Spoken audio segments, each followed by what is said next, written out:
So my name is Jay, and welcome to my channel. This is my first video. So basically this channel, I'm just gonna dedicate it to fight analysis. It's gonna cover boxing, mixed martial arts, and I also kind of want to do a couple of card analysis on kickboxing. I think the people over at Glory Kickboxing do some amazing fight cards, and if required or something comes up and I think fight fans would enjoy, I'm of course gonna review that as well. But largely boxing and mixed martial arts. So this one's gonna be on the Fury Wilder rematch. And before we get into the rematch and what I think are the possibilities that could arise, let's look at the first fight between the two. Now, coming into the first fight, Wilder had I think he beat Ortiz the fight before, and before that he basically almost killed Bermain Stavern, and he was coming on a hot streak. His only time he went the distance was with Stavern, and like I said, their rematch was a one-round ass whooping. And yeah, so Wilder comes in, by all accounts, in proper condition. He has no gaps in terms of his fight career. And Wilder, as credit to Wilder, he's always prepared and always game to fight. But Fury comes in, we know the whole backstory. After the Klitschko fight, man has his fight with depression, drugs, weight gain, balloons up to 400 pounds, and then the weight loss happens, and then he makes his comeback. His comeback fights, yeah, I mean, there were tune-up fights, so let's look at them like that. They're not really. I mean, the first fight with the Safari guy. Now, Safari has a pretty good record, but he spent a large chunk of his career at cruiserweight, and the size difference between the two is, yeah, that was a thing. I mean, those two, that was like David and Goliath kind of size difference. But even though this time Goliath beat David's ass. Yeah, the first tune-up fight was whack. There was a better fight in the crowd than there was one in the ring. But it's a tune-up fight. Then he has the Pianetta fight. He goes the distance with Pianetta. And I think Fury could have finished him off even in that condition. But I think he wanted the rounds in the bank going into the Wilder fight. But yeah, coming into the Wilder fight, I'd say, at least from what he looked like in the Klitschko fight, I'd say Fury was somewhere around the 65 to 70% range. I'd say 65. But yeah, he wasn't in shape.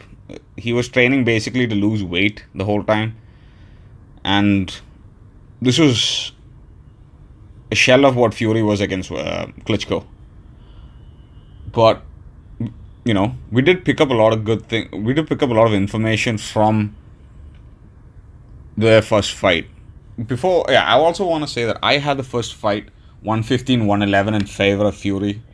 I'd given Wilder the second round in favor of Wilder, and then the 9th and 12th were 10-8s. So it comes up to 115-111. I have no clue what the fuck the judges were looking at.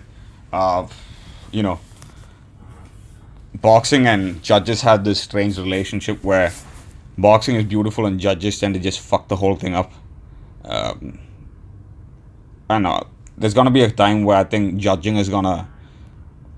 I think some of these people need to be drug tested. I think the fighters shouldn't be the only ones drug tested, because some of these motherfuckers are high as a kite as to how they've been scoring fights recently. But getting into the fight, what do we pick up from the fight? In terms of, okay, the one thing I picked up straight off the bat was within the first 5 rounds was that Fury was clearly able to frustrate Wilder. Not just with his defense, but Fury also tends to showboat. And what I'm about to say might sound very stupid, but the level of frustration Wilder had was that he was winging a lot of shots. And I know Wilder is known for his unorthodox style, but some of these were not even set up. I mean, by all accounts, Wilder might be unorthodox, but he does know how to set up his right hand. But he was frustrated throughout the fight, and rightfully so. I mean, the guy was hitting air on most accounts. And if you watch the first fight, you can really appreciate Fury because he's 6'9", out of shape, and he is slipping these punches for the large chunk of it, according to the textbooks of boxing. I mean, he makes Wilder miss by millimeters. Like it was a work of art at some points. The way he would like dodge certain like flurries thrown by Wilder. But yeah, I mean, he clearly got under his skin, at least from my point. But I picked up something from Wilder as well that we always knew, but that man has the utmost belief in his ability to separate a man from his consciousness. No matter how, like, you could see that the guy didn't want, at no point in the fight did Wilder want to say he was out because he has that bomb of a right hand. And he also has a pretty decent left hook. I mean, he threw a couple of hooks to the body that I thought, pretty good shots. But I also looked at something from Fury's side that I want people's opinions on this because I thought I didn't expect Fury to make mistakes like that. I mean, the first knockdown was, I mean, he got caught in the corner. I think he was trying to pivot out or just step out and roll under one of Wilder's punches. But, Wilder changed the angle, comes down, catches Fury on top of the head, and just drops him. That was like a glancing drop. Equilibrium just got shifted for a second because Fury got up and at no point did he look like he was in trouble. The 12th round knockout was a bit different because Fury, in my book, and I'd love for you guys to give your opinion as well, committed a textbook error. You're always taught in boxing that you don't just go back in a straight line because at that point in time, you're basically defenseless unless, you can throw a check hook off like the dime. I mean, going back in a straight line without offering anything in return is a weird thing to do. And that's how Fury got caught if you look at it. If you look at that knockdown, Fury does this thing where he bends at the waist. That's how he bends.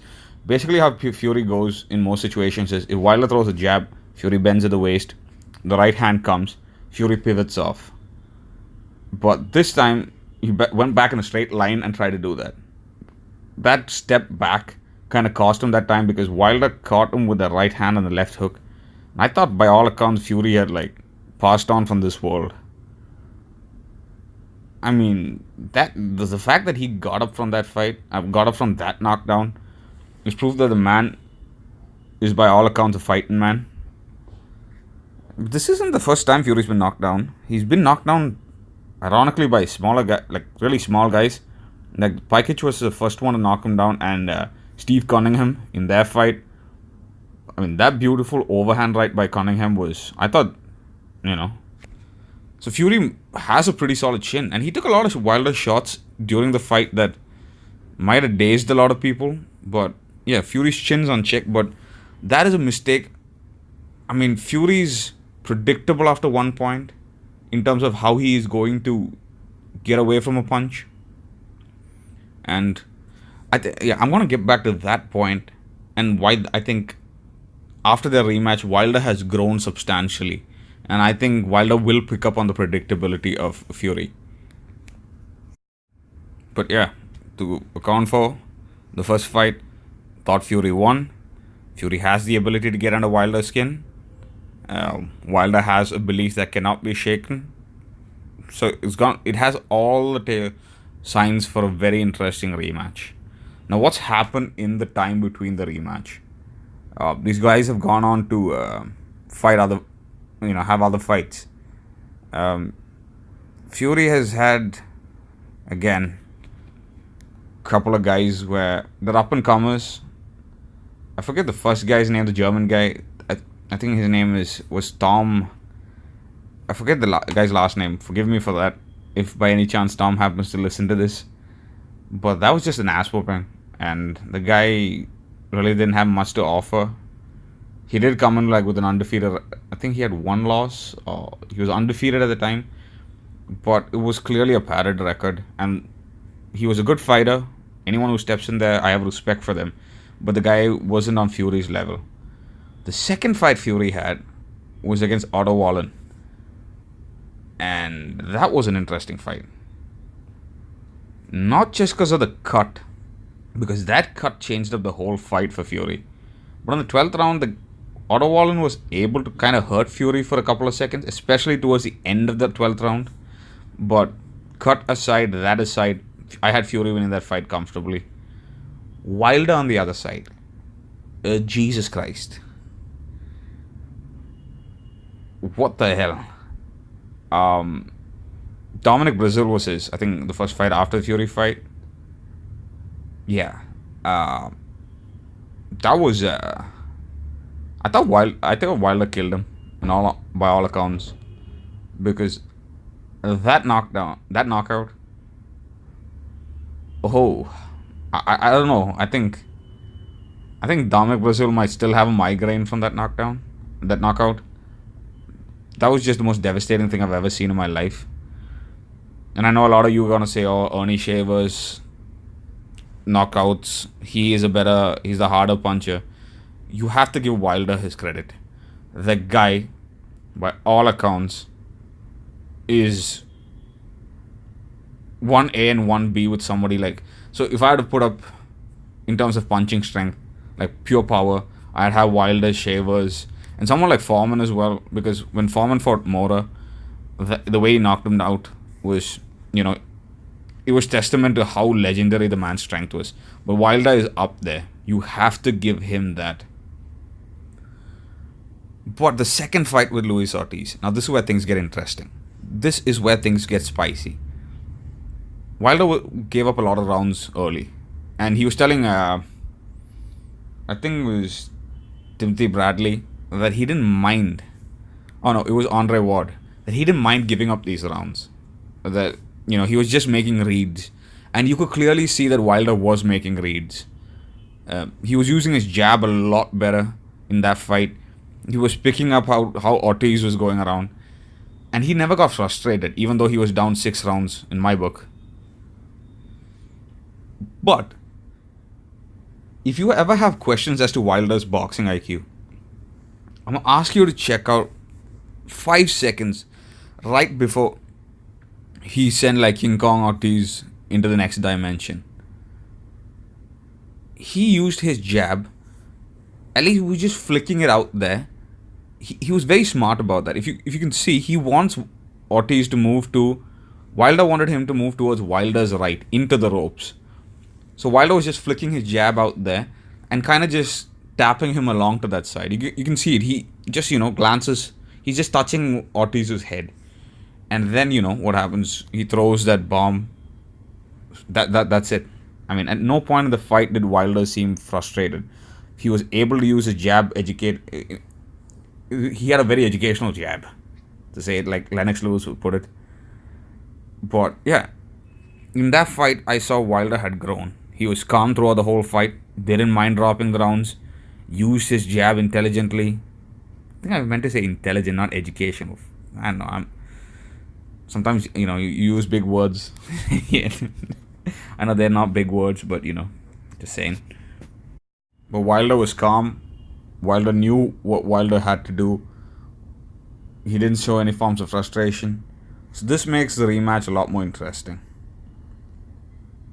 And in the rematch, I can pick a winner. I can pick both guys to win, and I give my analysis on how both guys can win.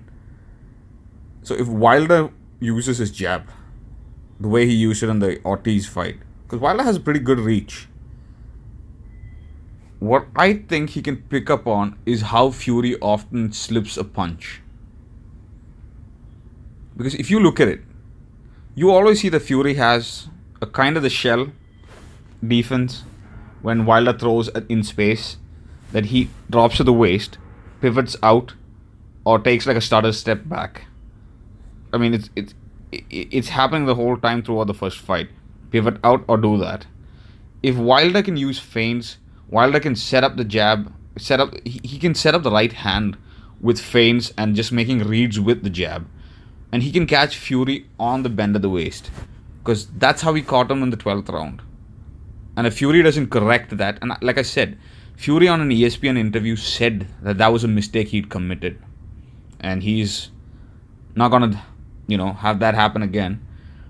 And I think if Wilder can pick up on that, he uses his jab educationally, like intelligently. I sound like I lack intelligence and education when I say those two words. My bad on that.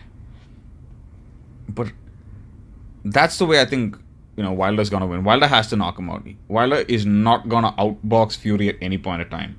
If he keeps calm, because Wilder knows that he can hurt Fury. He's hurt him before. He's hurt everyone that he stepped into the ring with. He can probably throw a punch and hurt people in the first row just with the wind that comes off of that punch. That's how hard he hits in my book. But yeah, Wilder stays calm. Wilder uses his jab to pick up, uses feints to pick up on how Fury is going to react. That is how I think Wilder can win. I mean, it's boxing, it's heavyweight boxing. And Wilder has shown that if there's 1 second left, all I need is one. Like, all he needs is to be perfect for 1 second. One punch is all Wilder needs. Now, on the other side, why do I think Fury is gonna come in with a different game plan? Well, the most obvious of things is that Ben is no longer his trainer. He's gone with Sugar Hill Stewart, like the late Emmanuel Stewart's, protege. And I'm excited to see how he's gonna come in to that fight in terms of style. Because Ben had a lot of emphasis on Fury's slips. And I know Fury is very slick, but Ben emphasized that a lot in their pad work, at least from what I can see on YouTube. Let's see how Sugar Hill kind of tweaks that out. Now, we know how Fury is going to win this thing. He's going to try and outbox him, frustrate him, make him miss, and make him pay. But I want y'all to give me your opinion on this. Look at the look at the Brazil fight. Look at Ortiz. Look at a large chunk of his knockouts. They tend to come in space. And Fury has shown in the Wallen fight that he is an extremely talented fighter, not just on the outside, but on the inside as well. And Fury has a massive weight advantage over Wilder. I'd say they'd come in at least Fury having 40 pounds, 30 to 40 pounds on Wilder. And I think Fury should try and work Wilder on the inside. Because for Wilder to generate his power, he needs distance. He needs space. At least from what I've picked up. Because if you look at the Brazil fight, he was in space. The ref breaks him out. They come back into action and bang, he's out. In the Ortiz fight, he's trying to put him into that space with that tap on the head. And then bang. In the Stiverne fight, same thing. Stiverne just stood there with his guard up. I thought he thought it would be like the first fight where he could take Wilder's punches, but Stiverne came in hella out of shape. It was like a last minute replacement because I forget, either it was Povetkin. I think it was Povetkin that failed the drug test, or I forget who it was. But yeah, Wilder needs space. I'd be interested to know your opinion on, can he do it on the inside? Will Fury working on the inside have a benefit? I think that might make it interesting because he can lean his weight on him, tire him out, because Wilder was tired.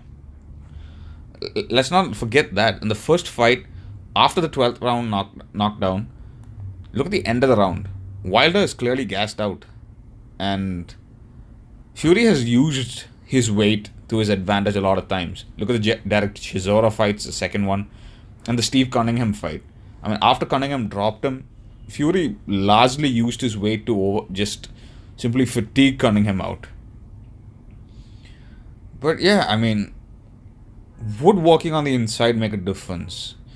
The biggest danger in that is, in order to get in on the inside, Fury will have to, take the risk of closing in that space, because while you close in, it's a lot easier to get knocked out. I mean, but Fury is smart. Like in my book, I don't see that as an issue for Fury, simply because Fury is brilliant at using feints.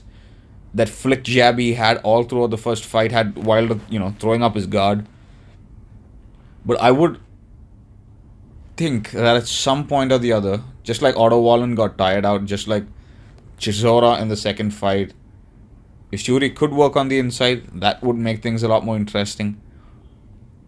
And, throughout the whole fight, if it goes the distance, I'd say Fury wins 9 out of 10 times. But if Fury works on the inside, he might be able to finish Wilder off, like tire him up, finish him off.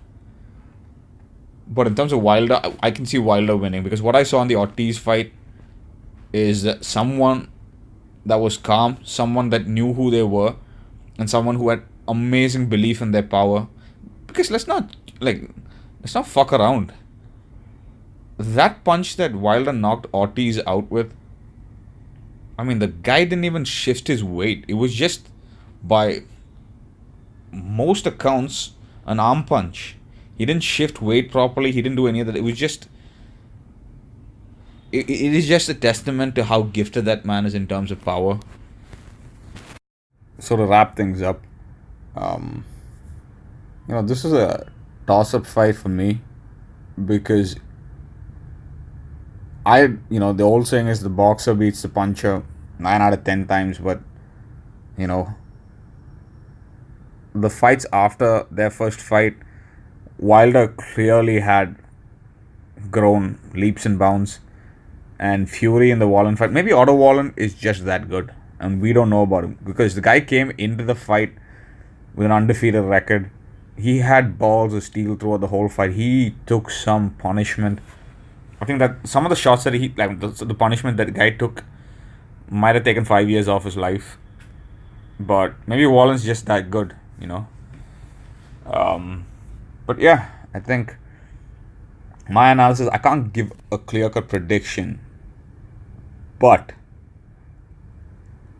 it all depends on a lot of things. Like, if Fury comes in the shape he was in the Klitschko fight, Fury could just stay on the outside, frustrate besides getting on the inside in order to finish Wilder off, Fury can do what he did against Klitschko, get on the outside, use his phenomenal footwork. I mean, that man is 6'9", has no business having that kind of footwork, but he does have the possibility to make it in terms of an unfan-friendly, it's not going to be a fan-friendly performance, but he could always just stand at space and then just pick Wilder off.